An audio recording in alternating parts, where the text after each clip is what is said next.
नमस्कार, news for nation देख रहे हैं आप और मैं हूं शुभी आपके साथ। बिहार में अभी फिलहाल राजनीतिक उथल पुथल मचा हुआ है और कई सारे संकेत दिए जा रहे हैं। लगातार कई सारी बातें सामने निकल कर आ रही है।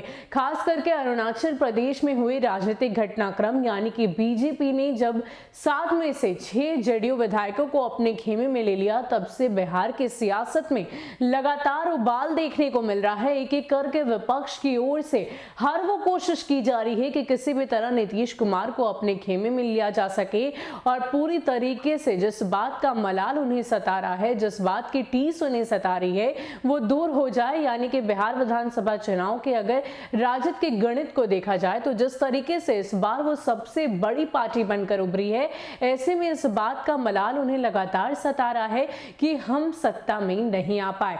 ऐसे में ये उनके लिए एक बहुत ही अच्छा मौका है। अगर जेडीयू और बीजेपी दोनों में इस तरीके के रिश्ते की खटास सामने आ रही है तो इसको लेकर राजद एक बड़ा मौका समझ रही है और किसी भी तरह से अपनी सरकार बनाने की कोशिश कर रही है। लेकिन इन सब के बीच अगर हम बात करें रालोसपा के प्रमुख उपेंद्र कुशवाहा की, तो वो भी हर इस कोशिश में लगे हैं कि किसी भी तरह नीतीश कुमार के साथ आया जा सके।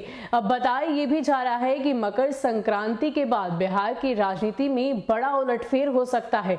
इस बात के कयास लगातार लगाए जा रहे हैं और साथ ही साथ अब इसमें एक नया नाम जो जुड़ गया है वो उपेंद्र कुशवाहा का है। वो इसलिए क्योंकि उपेंद्र कुशवाहा ने भी बड़ी प्लानिंग कर ली है और बताया ये जा रहा है सूत्रों के अनुसार कि कहीं ना कहीं वो नीतीश कुमार के साथ आने की पूरी प्लानिंग कर चुके हैं और इसका विस्फोट वो मकर संक्रांति के बाद करेंगे। इसके अलावा उपेंद्र कुशवाहा ने क्या कुछ प्लानिंग की है, क्या बातें सामने निकल कर आ रही है, राजनीतिक हलकों में किस बात की चर्चा हो रही है, वो तमाम बातें हम आपको बताते हैं। बिहार की राजनीति में मकर संक्रांति के बाद भारी उठक पटक होने की संकेत दिए जा रहे हैं।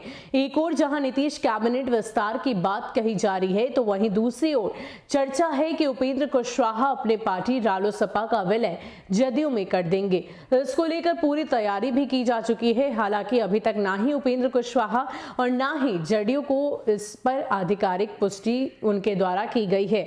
सियासी गलियारों में चल रही चर्चा के मुताबिक उपेंद्र कुशवाहा मकर संक्रांति के बाद नीतीश कुमार की पार्टी जदयू में शामिल हो सकते हैं। वहीं उपेंद्र कुशवाहा राजद नेता तेजस्वी यादव के खिलाफ लगातार मोर्चा खोले जा रहे हैं। उपेंद्र कुशवाहा की पार्टी रालोसपा बिहार के चुनाव में एक भी सीट जीतने में असफल रही है। बिहार विधानसभा चुनाव में मन मुताबिक सफलता नहीं मिलने के कारण जदयू अब अगले चुनाव की तैयारी में जुट गई है। इसके कारण पार्टी बिहार में पिछड़े और अकलित नेताओं को साधने में लगी है। पार्टी इसी रणनीति के तहत उपेंद्र कुशवाहा को अपनी पार्टी में शामिल कराएगी। उपेंद्र कुशवाहा पूर्व में भी नीतीश कुमार के साथ रह चुके हैं। बताया ये जा रहा है कि लोकसभा, विधानसभा, राज्यसभा की सभी सीटें भर गई हैं।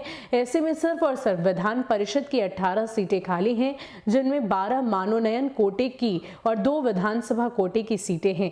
4 स्थानीय प्राधिकार कोटे की सीटें हैं, जिनके लिए अगले साल चुनाव होने हैं और उपेंद्र कुशवाहा को जदयू मनोनयन कोटे से ही विधान परिषद भेजेगी। तो फिलहाल बिहार में राज्यसभा, विधानसभा और इसके अलावा अगर हम लोकसभा की बात करें तो वो सारे चुनाव संपन्न हो चुके हैं और सिर्फ बची है तो विधान परिषद की सीटें, जिसको लेकर ये बताया जा रहा है कि नीतीश कुमार की पार्टी मनोनयन कोटे से उपेंद्र कुशवाहा को विधान परिषद तक पहुंचा सकेगी और इसी के लिए उपेंद्र कुशवाहा लगातार इस कोशिश में है कि किसी भी तरह नीतीश कुमार के साथ दोबारा से गठबंधन कर लिया जाए।